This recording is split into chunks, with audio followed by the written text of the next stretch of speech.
Hello guys, welcome back to our channel. ഇന്ന് നമ്മൾ നോക്കുന്നത് സോളോ ലെവലിംഗ് എന്ന ജാപ്പനീസ് അനിമി TV സീരീസിന്റെ സീസൺ 1 8ാമത്തെ എപ്പിസോഡാണ്.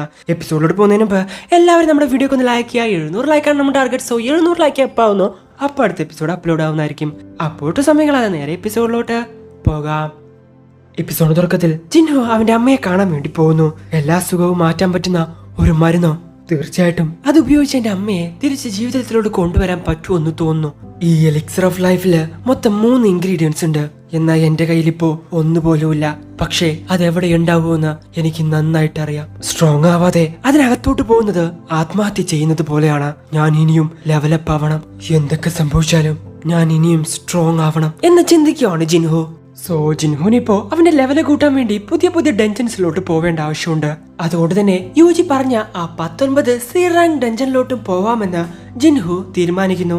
നീ പറഞ്ഞ ഡീലിന് എനിക്ക് സമ്മതമാണ്, പക്ഷെ എനിക്ക് കുറച്ച് കണ്ടീഷൻസ് ഉണ്ട് എന്ന് ജിൻഹു പറയുന്നു. നിങ്ങൾ പറയുന്ന എന്ത് കണ്ടീഷനും എനിക്ക് ഓക്കെയാണ് എന്ന് യൂജിയും പറയുന്നു. നമ്മൾ രണ്ടുപേരും മാത്രമേ അതിനകത്തോട്ട് പോവാൻ പാടൂ എന്ന് ജിൻഹു പറയുന്നു. ഇത് കേട്ട് യൂജി ഒരു മനുഷ്യൻ നെട്ടുവാണ്. പക്ഷേ ഒരു സി റാങ്ക് ഡഞ്ചനിലോട്ട് പോകണമെങ്കിൽ 8 മെമ്പേഴ്സെങ്കിലും നമുക്ക് ആവശ്യമാണ്. ശരിയാ, നമുക്കതിന് കുറച്ച് ആളുകളെ നിയമിക്കാം. ഡെൻസു ചെയ്തതുപോലെ തന്നെ നമുക്കും ചെയ്യാം.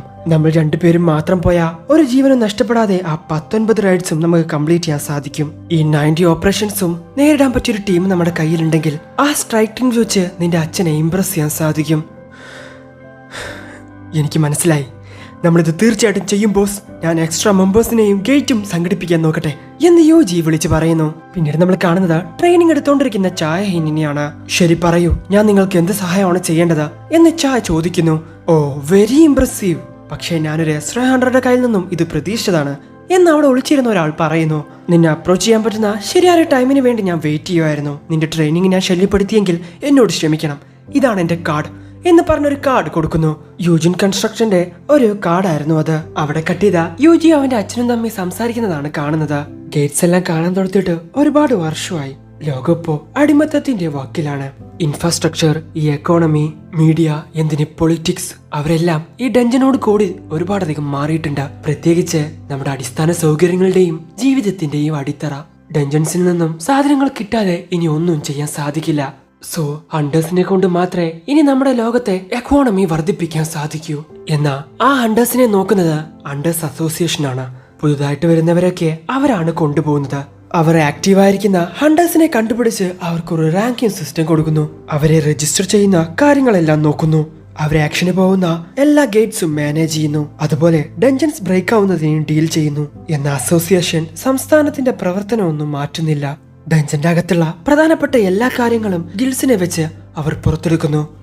ഹണ്ടേഴ്സിനെ വെച്ച് അവർ വലിയൊരു ബിസിനസ് ആണ് ചെയ്തുകൊണ്ടിരിക്കുന്നത്. ഡഞ്ചൻസിൽ നിന്നും കിട്ടുന്ന റിസോഴ്സസ് ഉപയോഗിച്ച് അവർ ഗിൽസിനെ എല്ലാം വെൽത്തി ആക്കി വെച്ചിരിക്കുകയാണ്. അവരെ hunters guild, white tiger guild, the Reaper guild, fame guild, night guild എന്നിങ്ങനെ 5 ടീമാക്കി തിരിച്ചിരിക്കുന്നു.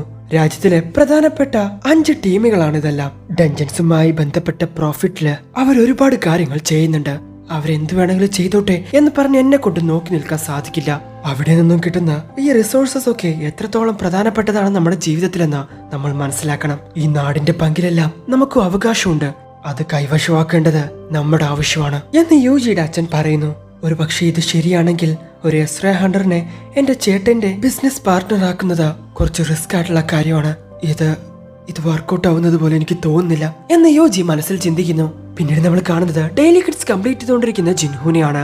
ഇപ്പോ എക്സ്ട്രാ അവൻ എടുക്കുന്ന എഫേർട്ട് ഒന്നും ആ സിസ്റ്റം നോട്ട് ചെയ്യുന്നില്ല. അതിനർത്ഥം ഇത്രനാൾ എനിക്ക് കിട്ടിക്കൊണ്ടിരുന്ന കേസ്ഡ് റാൻഡം ലൂട്ട് ബോക്സ് ഇനി കിട്ടില്ലെന്ന് തോന്നുന്നു. ഡീമൺ കാസ്റ്റൽ പോലെയുള്ള വിലപിടിപ്പുള്ള എന്തെങ്കിലും ഒന്ന് എനിക്ക് കിട്ടുമെന്ന് ഞാൻ വിചാരിച്ചു. ഒരുപക്ഷെ റെഗുലർ റാൻഡം ലൂട്ട് ബോക്സിൽ അതുപോലെ എന്തെങ്കിലും കിട്ടുമായിരിക്കോ എന്ന് പറഞ്ഞ അവൻ അതെടുത്ത് നോക്കുന്നു. പക്ഷെ അവന് കിട്ടിയതോ ബിങ്കോ കളിക്കുന്ന ഒരു പേപ്പറും. പിന്നീട് അവൻ എങ്ങനെ ലെവലപ്പ് ആവാന്ന് പറഞ്ഞ് ചിന്തിച്ചുകൊണ്ടിരിക്കുവാണ്. ഒരു പക്ഷെ ആ പെനാൾട്ടി സോൺ അതിലോട്ട് പോയാൽ എനിക്ക് ലെവലപ്പ് ആവാൻ സാധിക്കും എന്ന് പറഞ്ഞ് ചിന്തിക്കുന്ന സമയത്താണ് അപ്പോൾ ഉണ്ടായതിനേക്കാൾ അവൻ ഇപ്പോൾ വളരെ സ്ട്രോങ് ആണ്. ആ ജീവിയൊക്കെ വളരെ സിമ്പിൾ ആയിട്ട് അവനെ ഇല്ലാതാക്കാൻ സാധിക്കും. അപ്പോഴാണ് അവന്റെ ഫോണിലോട്ട് ഒരു മെസ്സേജ് വരുന്നത്. ഒരു ഡി റാങ്ക് ഗേറ്റ് ഓപ്പൺ ആയിട്ടുണ്ട്, അതിന് ഹണ്ടേഴ്സിനെ ആവശ്യമാണ്. ഹണ്ടേഴ്സ് അസോസിയേഷൻ ഒരു സ്ട്രൈക്ക് ടീം ഫോം ചെയ്തുകൊണ്ടിരിക്കുകയാണ്. അങ്ങനെയാണെങ്കിൽ ഇനി എന്നെ കൊണ്ട് ഒറ്റയ്ക്ക് ഫൈറ്റ് ചെയ്യാൻ പറ്റില്ലെന്ന് തോന്നുന്നു. വരുന്നില്ല എന്ന് പറഞ്ഞാലോ? വേണ്ട, മറ്റുള്ളതിനേക്കാൾ ഇതാണ് ബെറ്റർ എന്ന് തോന്നുന്നു എന്ന് പറയുകയാണ് ജിനു. പിന്നീട് നമ്മൾ കാണുന്നത് മിസ്റ്റർ സോങ്ങിനെയാണ്. പുള്ളിക്കാരനും ആ മെസ്സേജ് വരുന്നുണ്ട്. ഓ വന്നോ, ലോ റാങ്ക് അണ്ടേഴ്സിനാണ് ഇങ്ങനത്തെ കൂടുതൽ മെസ്സേജസ് വരുന്നതെന്ന് തോന്നുന്നു. മിസ്റ്റർ സാങ് പറയുന്നു. ഓ അപ്പൊ നിങ്ങൾ റിട്ടയർഡ് ആവുന്നില്ലേ എന്ന് മറ്റൊരാൾ ചോദിക്കുന്നു. റിട്ടയർമെന്റോ? അപ്പോഴാണ് അവന് നടന്ന കാര്യങ്ങളൊക്കെ ആലോചിക്കുന്നത്. നീ പറഞ്ഞത് ശരിയാ, വയസ്സായ ഒരു കൈയില്ലാത്ത ഒരാളെ കൊണ്ട് ഒരു സഹായവും ചെയ്യാൻ സാധിക്കില്ല. ഇല്ല, ഞാൻ അങ്ങനെയല്ല ഉദ്ദേശിച്ചേ. എന്നാലും എന്റെ ഒരു കൈ നഷ്ടപ്പെട്ടിട്ടും ഞാൻ മുന്നോട്ട് ജീവിച്ചു. എന്റെ ബെസ്റ്റ് ഞാൻ ഇതിനു മുൻപ് തന്നെ കൊടുത്തിട്ടുണ്ട്. എന്നാലും ഒരുപാട് കാലം സൊസൈറ്റിക്ക് വേണ്ടി ഞാൻ നല്ലത് ചെയ്യണമെന്ന് വിചാരിച്ചു. പിന്നീട് കിമ്മിനെയാണ് കാണിക്കുന്നത്. അവനും ആ നോട്ടിഫിക്കേഷൻ പോകുന്നുണ്ട്. എനിക്ക് വീണ്ടും പോവേണ്ടി വരും എന്ന് തോന്നുന്നു എന്ന് പറയുവാണ് കിം. നിങ്ങൾ ഹണ്ടിങ്ങിനെ പറ്റിയല്ലാതെ വേറെ ഒന്നും ചിന്തിക്കുന്നില്ലേ? നമ്മളിതിനെ പറ്റി മുന്നേ സംസാരിച്ചതാണ്. വിഷയം എന്താന്ന് വെച്ച് കഴിഞ്ഞാൽ നമ്മുടെ 2 മക്കളും ഇപ്പൊ ഒരുപാട് വളർന്നു. നമുക്ക് ഇനിയും പണത്തിന്റെ ആവശ്യമുണ്ട്. ശരിയാണ്, പക്ഷെ എന്നാലും അതൊക്കെ ഡേഞ്ചറാണ് എന്ന് അവന്റെ ഭാര്യ പറയുന്നു. അസോസിയേഷൻ ഡേഞ്ചറസ് ആയിട്ടുള്ള മിഷൻസിന് ലോറൻസിന് ഒന്നും അയക്കില്ല. അന്നെന്തോ അങ്ങനെ സംഭവിച്ചു പോയി. എന്നോട് ക്ഷമിക്കുക, ഞാൻ അതിനൊക്കെ പറഞ്ഞതിന്. പിന്നീട് നമ്മൾ കാണുന്നത് ഹണ്ടേഴ്സ് അസോസിയേഷന്റെ കമാൻഡറിനോട് ചൂടാവുന്ന ബേക്കിനെയാണ് കാണുന്നത്. നിങ്ങൾ ചെയ്തത് ഒട്ടും ശരിയായില്ല. നീ എന്തേ പറയുന്നേ? ഞാൻ ഇന്റർവ്യൂവിനെ പറ്റിയാ പറയുന്നേ. വേസ്റ്റ് ഓഫ് ടൈം ആണ്. അത് ആദ്യം നിങ്ങൾക്കാണ് ഉണ്ടായിരുന്നത്, പിന്നെ എന്തിനാ നിങ്ങൾ അത് മാറ്റിയേ? ചെയർമാൻ ഗോക്ക് അങ്ങനെ ഒരു ഓഫർ കൊടുത്തതിന് കാരണം അവർ വളരെയധികം പവർഫുൾ ആണ്, പിന്നെ നന്നായിട്ട് ഡെഡിക്കേഷൻ ഉള്ള ആളാണ്. സോ ഒന്ന് ആലോചിച്ച് നോക്കിയാ അവരെന്നെ പോലെ തന്നെയാണ് എന്ന് കമാൻഡർ പറയുന്നു. നീ എത്രത്തോളം മോശമാണെന്ന് എന്നെ കൊണ്ട് മനസ്സിലാക്കാൻ പറ്റുന്നുണ്ട്. എന്തെങ്കിലും ആവട്ടെ, എന്നെ എന്തിനാ വിളിച്ചേ? വെറുതെ ഒന്നും ഇത്രയും ദൂരം എന്നോട് വരാൻ പറയില്ലെന്ന് എനിക്ക് നന്നായിട്ട് അറിയാം എന്ന് ചോദിക്കാണ് ബേക്ക്. നീ അത് കണ്ടോ? ചില പ്രധാനപ്പെട്ട കാര്യങ്ങൾ പറയാൻ വേണ്ടിയിട്ടാണ് നിന്നെ വിളിച്ചേ. യൂജിൻ കൺസ്ട്രക്ഷൻ അവരുടെ സ്വന്തം ഗിൽഡ് ലോഞ്ച് ചെയ്യാൻ പോവാണ്. എനിക്കറിയാം അവരെല്ലാവരും സീക്രട്ട് ആയിട്ട് മൂവ് ചെയ്യുന്നുണ്ടെന്ന്. എന്റെ ഗിൽഡില് ഹെഡ് ആൻഡ് ടീംസിനെ പറ്റി റൂമേഴ്സ് ഉണ്ട്. ഓ, നിങ്ങൾക്കിതൊക്കെ അറിയാമെങ്കിൽ തീർച്ചയായിട്ടും ഞാനാ നിങ്ങളുടെ ടൈം വേസ്റ്റ് ചെയ്തേ എന്ന് കമാൻഡർ പറയുന്നു. എനിക്ക് ഈ കാര്യം അറിയാന്നുള്ള കാര്യം നിനക്കറിയാമെന്ന് എനിക്ക് നന്നായിട്ട് അറിയാം. സോ ഈ കളി മതി, എന്നോട് എന്തിനാ വരാൻ പറഞ്ഞേ എന്ന് ബേക്ക് അവരോട് ചോദിക്കുന്നു. അവിടെ കട്ടിയതാ. പിന്നെ നമ്മൾ കാണുന്നത് ജോയിനെയാണ്. അവൾക്ക് അവളുടെ അമ്മ വിളിച്ചുകൊണ്ടിരിക്കുവാണ്. നിനക്ക് പറ്റിയ പണിയല്ല ഇതെന്ന് എനിക്ക് നന്നായിട്ട് അറിയാം. നീ തിരിച്ചു വാ. അച്ഛന്റെ ബിസിനസ് ഒക്കെ നോക്കി നമുക്ക് മുന്നോട്ട് പോവാം. എന്റെ ജീവിതം ഞാനാണ് തീരുമാനിക്കുന്നത്, നിങ്ങളല്ല. അതെങ്ങനെ തീരുമാനിക്കണമെന്ന് എനിക്ക് നന്നായിട്ട് അറിയാം എന്ന് പറഞ്ഞ് അവൾ ഫോൺ കട്ട് ചെയ്യുന്നു. ഞാൻ കറക്റ്റ് വഴിയിലാണ് പോകുന്നത്, എന്നാൽ ഞാൻ കുറച്ചുകൂടി പരിശ്രമിക്കേണ്ടതുണ്ട് എന്ന് പറയുന്ന സമയത്താണ് അവൾക്കൊരു നോട്ടിഫിക്കേഷൻ വരുന്നത്. സോ ആ മെസ്സേജ് അവൾക്കും വരുവാണ്. പിന്നീട് എസ് റാങ്ക് ഹണ്ടർ ചാ കമാൻഡറിന്റെ അടുത്തോട്ട് വരുന്നതാണ് കാണിക്കുന്നത്. വരുന്ന സമയത്ത് ബേക്കിനെയും കാണുന്നുണ്ട്. എക്സ്ക്യൂസ് മീ, ഓ ഹണ്ടർ, ഞാൻ നിങ്ങൾക്ക് എന്ത് സഹായമാണ് ചെയ്യേണ്ടത് എന്ന് കമാൻഡർ ചോദിക്കുന്നു. ഞാൻ ട്രെയിനിങ് ചെയ്തുകൊണ്ടിരിക്കുന്ന സമയത്ത് യൂജിൻ കൺസ്ട്രക്ഷനിൽ നിന്നും വളരെ പ്രധാനപ്പെട്ട ഒരു പ്രൊജക്ടിന് വേണ്ടി എന്നെ അപ്രോച്ച് ചെയ്തു. ഇത് പറയാൻ വേണ്ടിട്ടാ ഞാൻ വന്നേ. അവരൊരു പുതിയ ഗിൽഡ് സ്റ്റാർട്ട് ചെയ്യാൻ വേണ്ടി തുടങ്ങുവാണ്. അവിടെ ഒരു ഗിൽഡ് മാസ്റ്ററായിട്ട് ജോയിൻ ചെയ്യണമെന്നാ എന്നോട് പറഞ്ഞേ. ഓ, നീ ഇത് എന്നോട് വന്ന് പറയണമെങ്കിൽ നീ അത് നിരസിച്ച് കാണുമല്ലോ എന്ന് കമാൻഡർ അവളോട് ചോദിക്കുന്നു. ആ അതെ, ഞാൻ ഇങ്ങോട്ട് വരുന്ന സമയത്ത് മിസ്റ്റർ ബേക്ക് അങ്ങോട്ട് പോകുന്നുണ്ടായിരുന്നല്ലോ, അവരോട് നിങ്ങൾ എന്താ സംസാരിച്ചേ എന്ന് ചാ ചോദിക്കുന്നു. പിന്നീട് നമ്മൾ കാണുന്നത് ബേക്കിനെയാണ്. കമാൻഡർ പറഞ്ഞ കാര്യത്തെ പറ്റി അവൻ ആലോചിക്കുന്നു. ആ ജൂജു ഐലൻഡിനെ പറ്റി എന്താ നിന്റെ അഭിപ്രായം? ജീജു ഐലൻഡാ? ഇപ്പൊ എന്തിനാ അതിനെപ്പറ്റി ചോദിക്കുന്നേ?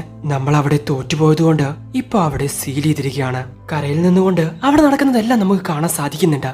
എന്നാ ജനങ്ങൾക്ക് പുതിയ രീതിയിലുള്ള ഒരു വാർത്തയും കൊടുക്കാൻ നമ്മളെ കൊണ്ട് സാധിക്കുന്നില്ല. അതൊരു മോശമായിട്ടുള്ള ദ്വീപാണെന്ന് പറഞ്ഞ് ആളുകൾ ഇപ്പൊ അതിനെ വെറുക്കാൻ വേണ്ടി തുടങ്ങിയിട്ടുണ്ട്. ശരിയല്ലേ? അവരെ കുറ്റം പറയാൻ പറ്റില്ലല്ലോ. അതൊരു സാധാരണ ഗേറ്റ് ആണ്, മനുഷ്യർ താമസിച്ചുകൊണ്ടിരുന്ന ഒരു ദ്വീപാണ് എന്നൊക്കെ വിചാരിച്ചാലും ആ ദ്വീപ് എന്നെ കൊണ്ട് ഒരിക്കലും മറക്കാൻ പറ്റില്ല. ഫ്യൂച്ചറില് ആ ദ്വീപ് ക്ലിയർ ചെയ്യണമെന്നാണ് ഞാൻ ആഗ്രഹിക്കുന്നത്. അതിന് നിങ്ങൾ എല്ലാവരും എന്റെ കൂടെ വേണം. ഇത് ചെയ്യാനായിട്ട് നമ്മൾ ഒരുപാട് സ്ട്രോങ് ആവണം. അതിനെ പറ്റിയ ആളുകളെ ഉണ്ടാക്കണം. അത് മാത്രമല്ല, സാധാരണ ജനങ്ങൾ നമ്മളെ പറ്റി വിചാരിക്കുന്നത് മാറ്റിക്കൊടുക്കണം. ഓ, അതുകൊണ്ടാണോ ഇന്റർവ്യൂ അറേഞ്ച് ചെയ്ത് പുതിയ ആളുകൾക്ക് ട്രെയിനിങ് കൊടുത്തുകൊണ്ടിരിക്കുന്നത്? ഇത് കേട്ട് കമാൻഡർ കുറച്ചു നേരം മിണ്ടാണ്ടിരിക്കുന്നു. നിങ്ങൾ ആ ദ്വീപിൽ വിട്ടിട്ട് വന്നത് ഒന്നുമില്ലേ? ഒന്ന് ആലോചിച്ച് നോക്ക എന്ന് ബേക്കിനോട് പറയുന്നു. സോ അവിടെ നടന്ന കാര്യങ്ങൾ ബേക്ക് ആലോചിക്കുകയാണ്. എൻസിയോക് ബിയങ്കോ. പിന്നീട് ഒരു കിളവനെയാണ് കാണിക്കുന്നത്. പ്ലീസ്, ഞാൻ കാല് പിടിക്കാം, അവരെന്തായാലും മരിച്ചു പോണം എന്ന് അയാൾ ഒരാളോട് പറയുന്നു. പിന്നീട് നമ്മൾ കാണുന്നത് ആ സീറാങ് ഡഞ്ചനിലോട്ട് പോകുന്ന മിസ്റ്റർ സോങ്ങിനെയാണ്. പുള്ളി ഇങ്ങനെ നടന്നു പോയിക്കൊണ്ടിരിക്കുന്ന സമയത്താണ് പെട്ടെന്ന് ജിൻഹുവിനെ കാണുന്നത്. എടാ, നീയാണോ അത്? നിന്നെ കണ്ടിട്ട് മനസ്സിലാവുന്നില്ലല്ലോ. കുറച്ചു കാലങ്ങൾ കൊണ്ട് തന്നെ നീ വളരെ അങ്ങ് മാറിപ്പോയി. നീയും ഉണ്ടാവുമെന്ന് ഞാൻ ഒരിക്കലും വിചാരിച്ചില്ല.